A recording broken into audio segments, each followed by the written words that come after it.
O Senhor esteja convosco. Ele está no meio de nós. Proclamação do Evangelho de Jesus Cristo segundo João. Glória a vós, Senhor.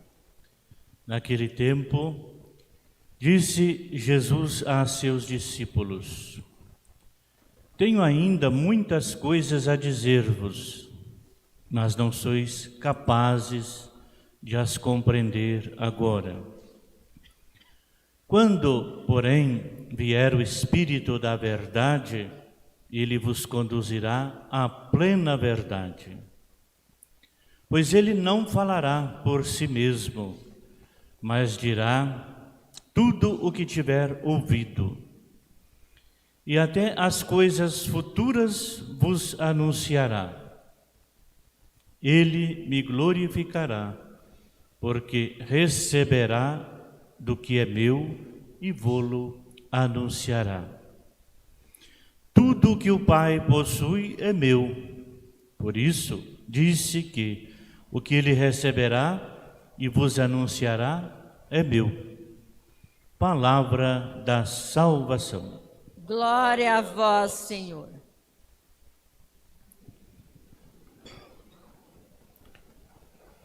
Estamos finalizando a trezena de Santo Antônio, penúltima noite. Amanhã rezaremos a 13ª e hoje estamos celebrando a 12ª noite. Penso que alguns de vocês tenham acompanhado toda a trezena. Isso é muito bom.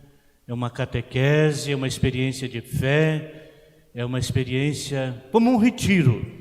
Você medita durante o dia e à noite vem coroar essa experiência de Deus, essa meditação, ouvindo a palavra e comungando da Eucaristia, comungando nosso Senhor. A importância do santo padroeiro da paróquia, o fato de fazer a trezena para celebrar a festa, tem um significado muito especial.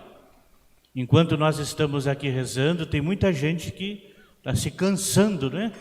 Para abrilhantar a quermesse como uma integração, como um movimento social e um movimento caritativo em prol daquilo que a paróquia faz pelos os mais necessitados. Portanto, há um sentido muito profundo nisso que nós celebramos. E olhando para as leituras, nós celebramos a missa de domingo, solenidade da Santíssima Trindade.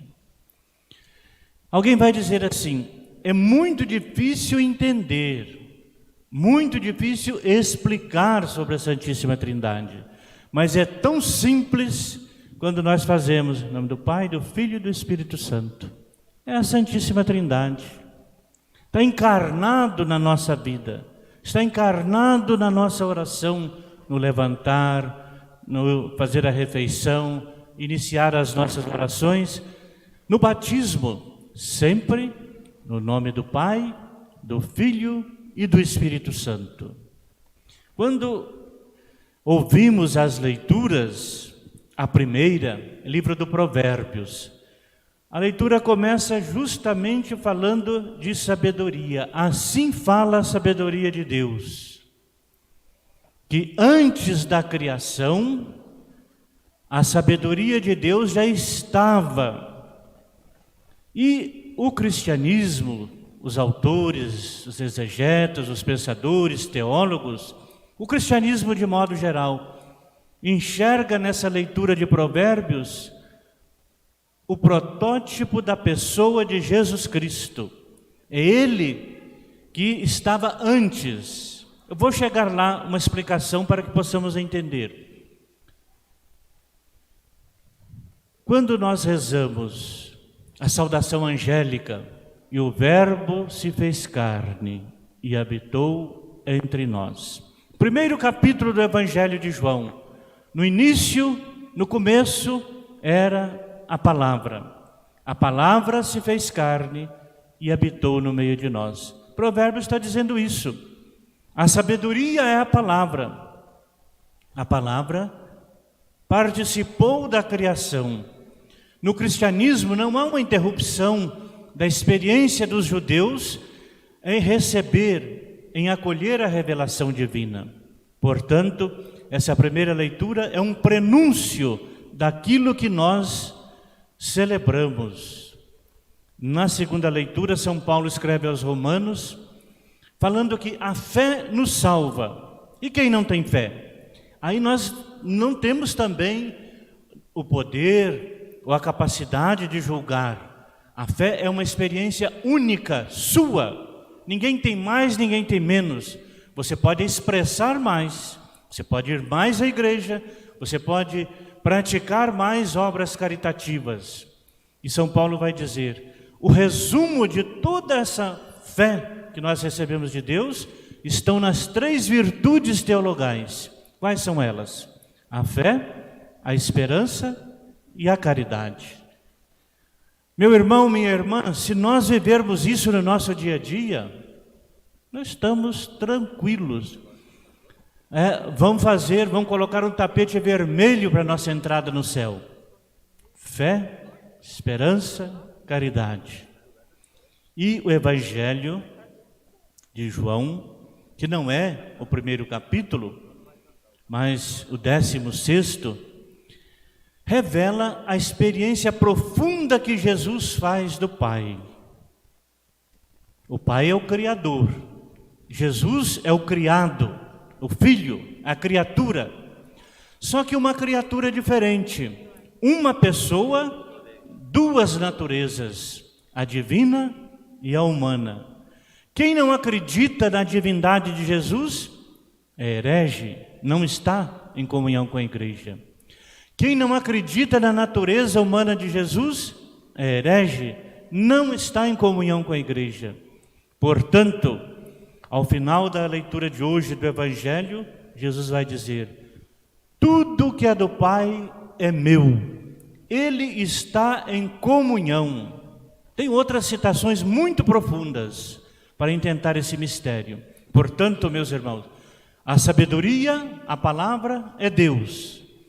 Deus, que poderíamos dizer inacessível, aproximou-se de nós em Jesus Cristo. O Verbo se fez carne, habitou entre nós.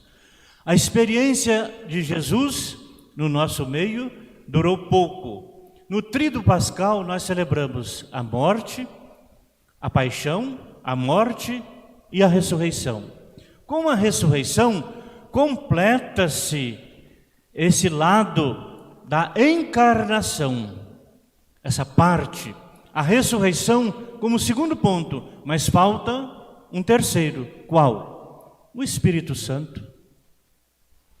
Após a ressurreição, Lucas fala que 50 dias depois da ressurreição, João fala no primeiro dia da semana, no domingo após a ressurreição, o Espírito Santo veio sobre os apóstolos e sobre Nossa Senhora. Completou-se a Trindade, a melhor comunidade. Deus não quis ser só, na solidão. Portanto, quando celebramos a Santíssima Trindade, a família pode espelhar-se e deve espelhar-se nessa união de Pai, Filho e Espírito Santo. É isso que nós celebramos.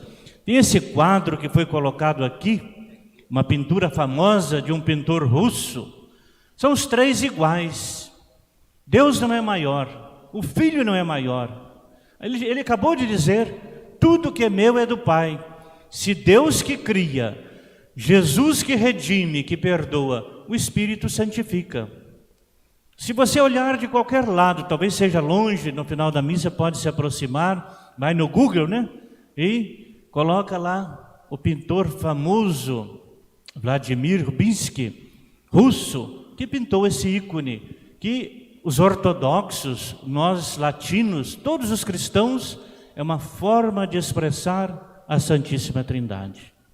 Que o mistério que celebramos ajude-nos na nossa caminhada. Creio em Deus Pai,